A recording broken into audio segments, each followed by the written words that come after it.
Picture yourself standing in the Roman Forum in the year 117 AD. You are surrounded by marble temples that took generations to build. The Colosseum towers behind you, a stadium that seats 50,000 screaming spectators. Bronze statues of emperors and gods line the streets. Aqueducts carry fresh water across impossible distances. Roads stretch from Scotland to Syria, from Portugal to Persia. You are standing at the heart of the most powerful empire the world has ever known. An empire that controls the entire Mediterranean Sea. An empire whose legions have never been defeated in a major war. An empire whose currency is accepted from the foggy shores of Britain to the burning sands of Arabia. An empire that has lasted in one form or another for over 800 years. If you grab a Roman citizen by the toga and told him that within 300 years, this city would be a depopulated ruin, overrun by Germanic tribesmen, the Senate dissolved, the emperor's gone, the legions vanished, he would have called you insane. Rome is eternal. Rome is invincible. The systems are too sophisticated to fail. But Rome did fall, and it fell for a reason that had nothing to do with military defeat, nothing to do with barbarian strength, nothing to do with moral decay or religious change. Rome fell because of a decision made in a treasury office, a decision about money, a decision that seemed clever at the time, that solved an immediate problem, that kicked the real consequences down the road for future generations to deal with.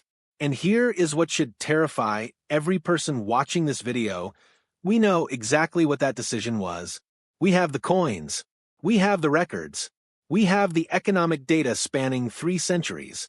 Scholars have studied the Roman monetary collapse in exhaustive detail. And despite knowing precisely what destroyed Rome, despite having this historical autopsy available in every university library on Earth, modern governments are making the exact same mistake. This is not a coincidence. This is not a conspiracy. This is simply what happens when empires grow too large, when expenses exceed revenue, and when leaders choose the easy path instead of the hard one. Today, we are going to dissect the mechanism that killed Rome. We are going to follow the money from the honest silver denarius of the Republic to the worthless bronze tokens of the late empire. We are going to meet the emperors who made the fatal choices and the ordinary Romans who paid the price. And then we are going to hold up a mirror to our own civilization and ask an uncomfortable question. How far down this road have we already traveled? To understand the death of Rome, you must first understand its birth. The Roman Republic was built by hard men. Farmers who became soldiers when the enemy approached, then returned to their fields when the fighting was done. They valued what the Romans called virtus, courage, discipline, frugality, and duty to the state above personal gain. This culture of discipline was reflected in their money.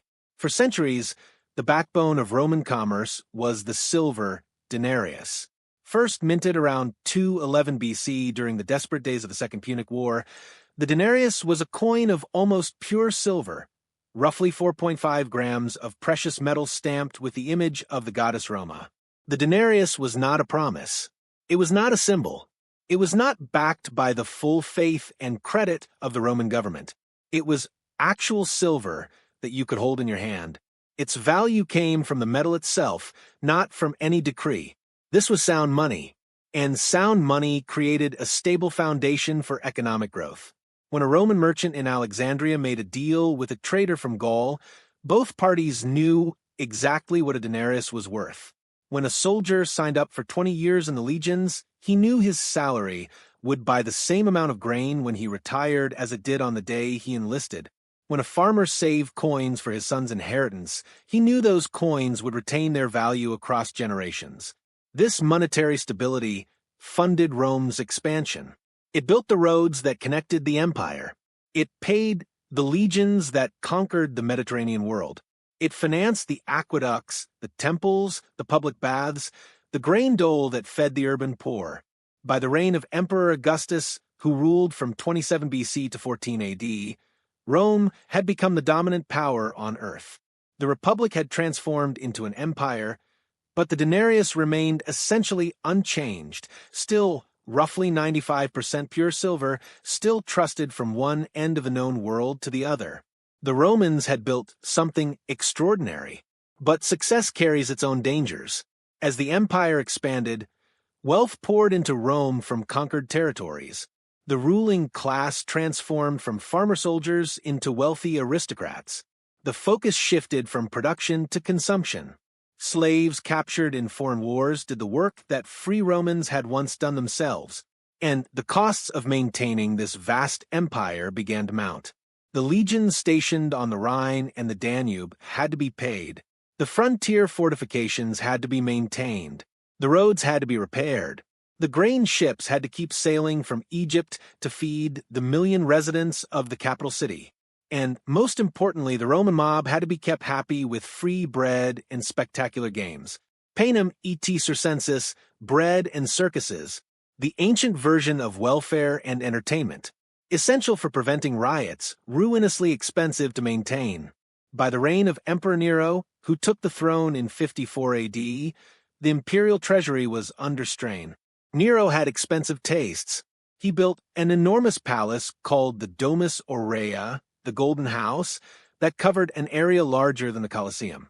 He staged elaborate theatrical performances in which he himself was the star. He hosted banquets of legendary excess. And then came the Great Fire of Rome in 64 AD, which destroyed much of the city and required massive reconstruction spending. Nero faced the oldest problem in government: how to pay for things when the treasury is empty. He had three options. Option 1, raise taxes, but the wealthy senatorial class who would pay those taxes had the power to remove emperors. Several of Nero's predecessors had been assassinated for offending the wrong people. Option 2, cut spending. But cutting the grain dole would cause riots in the streets. Cutting military pay would cause mutinies on the frontiers. Cutting the games would make the emperor unpopular. No emperor wanted to be unpopular. Option 3, something clever. Nero chose option 3. He gathered up the silver denarii flowing into the treasury, melted them down, and mixed in a small amount of base metal, copper, and bronze. Then he reminted the coins. Suddenly, Nero had more denarii to spend than he had received. The new coins looked almost identical to the old ones. They had the emperor's face on them. They were officially declared to be worth the same amount, but they contained less silver. This was currency debasement, the ancient world's version of printing money. At first, almost nobody noticed. The coins still spent. The economy still functioned. The immediate crisis was resolved. Nero had found a way to fund his expenses without raising taxes or cutting programs. It seemed like a free lunch. But there is no such thing as a free lunch. Every denarius of fake value that Nero created was stolen from someone. Stolen from the merchant who accepted the debased coin at face value. Stolen from the soldier who would later discover his pay bought less than it used to.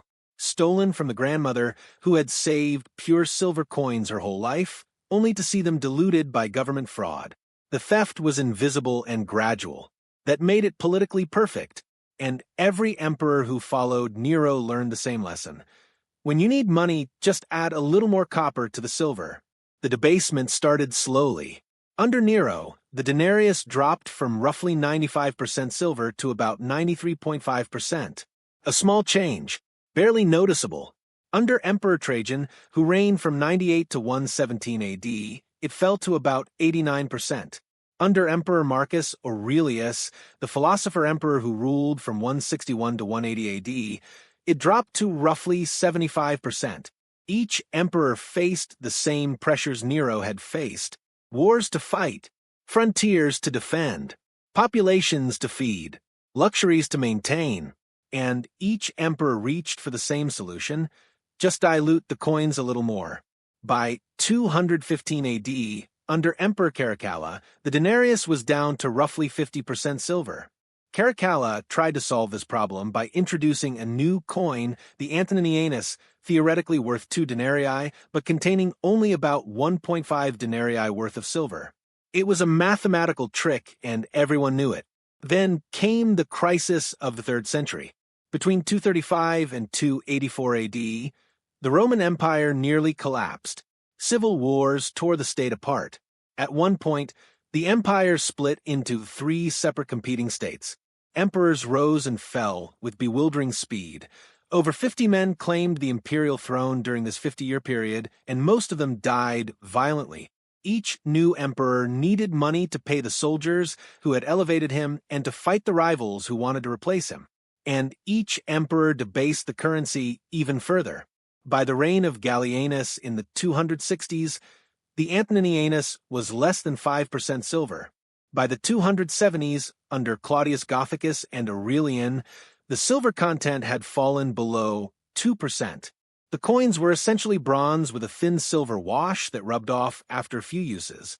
The denarius, that honest silver coin that had funded Rome's rise for 4 centuries, was dead. Now here is where the economic textbooks come to life. Because debasement is not just an abstract policy change. It has human consequences. When the money lost its value, prices exploded. We have fragmentary records showing that the price of wheat in Egypt rose by a factor of roughly 15,000 between the 2nd century and the 4th century. A measure of wheat that cost 8 drachmas in 160 AD cost over 120,000 drachmas by the early 300s.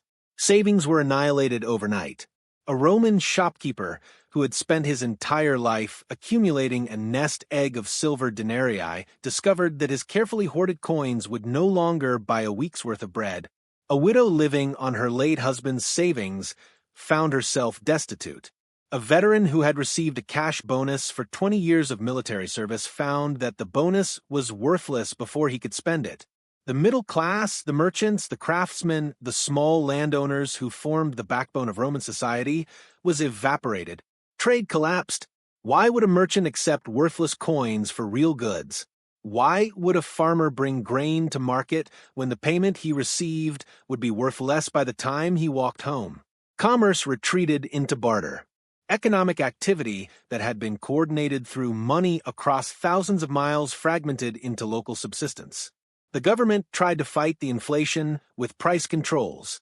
In 301 AD, Emperor Diocletian issued the Edict on Maximum Prices, which set legal maximum prices for over 1,000 goods and services, with the death penalty for anyone who charged more. It failed completely. Merchants simply refused to sell at the mandated prices. They hid their goods. They withdrew from the market. They traded in secret at black market rates. Shortages spread. Legitimate commerce was driven underground, replaced by corruption and bribery. The Roman historian Lactantius described the result. Much blood was shed over small and trifling items. Fear and resentment caused goods to disappear from sale entirely, and the scarcity became worse until the law was repealed. But the most devastating consequence was the destruction of trust. The soldiers on the frontiers, the men who held the empire together, realized they were being cheated. They were paid in worthless metal for risking their lives against barbarian invasions. Their loyalty evaporated. Desertions increased. Units mutinied. Commanders who promised better pay attracted followers and declared themselves rival emperors. The barbarians who pressed against the frontiers were not suddenly stronger. The Visigoths, who eventually sacked Rome in 410 AD, were not militarily superior to the Germanic tribes that Roman legions had defeated for centuries. What changed was that Rome was weaker. The financial rot had dissolved the glue that held the empire together. When the money died, the social contract died. And when the social contract died, the empire died. Now, let us turn that ancient mirror toward ourselves. The United States dollar was, for most of American history, similar to the Roman denarius. It was connected to real metal. From 1792 to 1933, the dollar was defined as a specific weight of gold or silver. A dollar bill was not money itself. It was a receipt that could be exchanged for precious metal at a bank. This connection to physical reality imposed a discipline on government spending. You could not print more receipts than you had gold to back them. This monetary discipline helped build the greatest industrial economy in history. When a farmer in Iowa signed a contract with a merchant in New York, both parties knew exactly what a dollar meant. When a worker saved money for retirement, he could trust that his savings would retain their purchasing power. When foreign nations accepted dollars for their goods, they knew those dollars could be converted to gold on demand. Then came the 20th century and its wars. World War I strained the gold standard. World War II strained it further. The Cold War, the Korean War, the Vietnam War, the Great Society programs, each demanded spending that exceeded government revenue. And in 1971, President Richard Nixon faced the same choice that Emperor Nero had faced 19 centuries earlier. The United States had been printing more dollars than it had gold to back. Foreign nations, particularly France under Charles de Gaulle, had noticed this and started demanding gold in exchange for their dollars. Gold was flowing out of Fort Knox at an alarming rate. The United States was facing a financial reckoning. Nixon had three options. Option 1, raise taxes to balance the budget, politically impossible during an unpopular war. Option 2, cut spending dramatically, politically impossible with Great Society programs at their peak. Option 3, something clever. On August 15, 1971, Nixon announced that the United States would no longer convert dollars to gold. He called it temporary. It was permanent. The dollar was no longer connected to any physical reality. Its value now rested entirely on trust in the United States government. The Romans took 2 centuries to debase their currency from pure silver to worthless bronze. The United States accomplished the equivalent in a single announcement. Since 1971, the dollar has lost over 85% of its purchasing power. What cost $100 in 1971 costs approximately $750 today. This is not because goods became more expensive to produce. It is because the measuring stick shrank. The mechanism is different from Roman coin clipping, but the principle is identical. The Roman emperors mixed copper into silver. Modern central banks create currency through electronic keystrokes. Both methods extract wealth from savers and transfer it to those who receive the new money first, the government and its favored recipients. The numbers tell the same story Rome's numbers told. The United States national debt has grown from $398 billion in 1971 to over $34 trillion today, an increase of roughly 8,500%.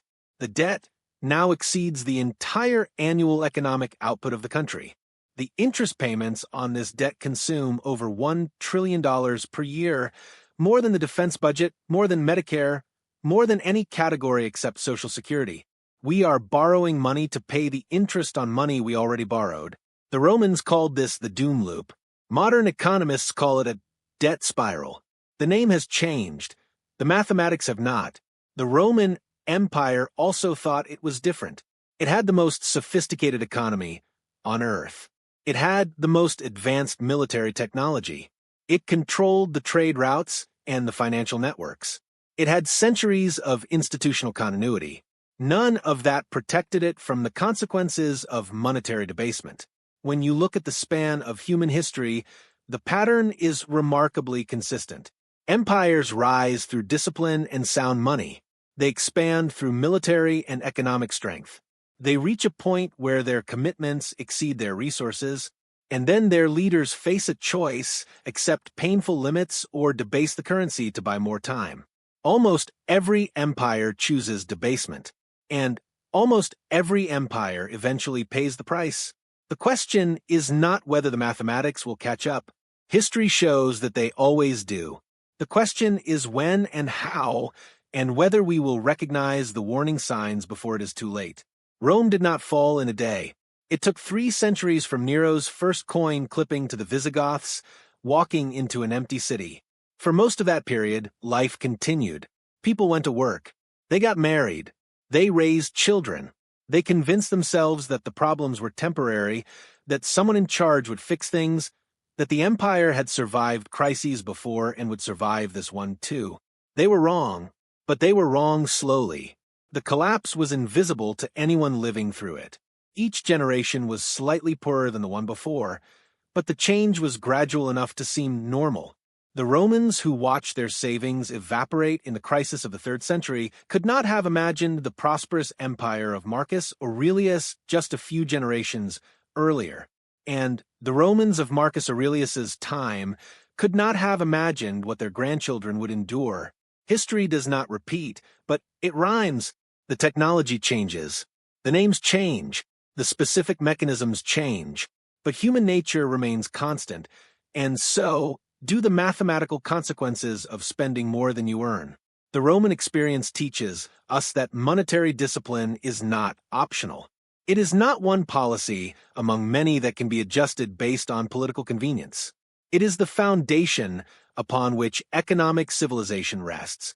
When that foundation cracks, everything built on top of it eventually crumbles. We have the benefit of hindsight. We can read the Roman sources. We can examine the coins in museums. We can trace the exact trajectory from sound money to worthless tokens. We know how this story ended. The question facing our generation is whether we will learn from that knowledge or whether we will convince ourselves that we are somehow exempt from the rules that governed every empire before us. The Romans thought they were eternal too. I'm John, and this is the Epic History Channel. If you want to understand the hidden economic forces that shaped our world, subscribe now and join us on the next journey through history.